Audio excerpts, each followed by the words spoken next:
ГСП онлайн. Городские новости сейчас. Пятница, 15:00. Здание женской консультации. Горожане удивлены. В холле стоят необычные стенды. Это лекционно-выставочный комплекс. Для женщин, которые стоят перед сложным выбором, настоящее психологическое давление. Православные авторы уравнивают аборт и казнь. Библейские заповеди, которые называются законами жизни, соседствуют с клятвой Гиппократа. Рядом художественная выдумка – дневник нерожденного младенца. Нам предложила представить на территории женской консультации представители нашей епархии. С каждой женщиной сейчас проводится работа о том, что, может быть, и не стоит ей прерывать беременность. Да?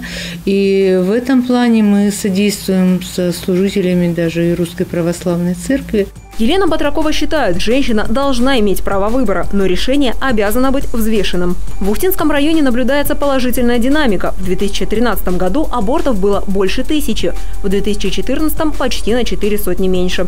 Ведь каждая 10-я ухтинка на простой вопрос «почему отказываетесь от беременности?» быстро задумывается и в итоге становится мамой. Лекционно-выставочный комплекс проводит в медучреждении недолго. Стенд должны увидеть и в других местах. По информации заведующей, выставку увезут не позже понедельника.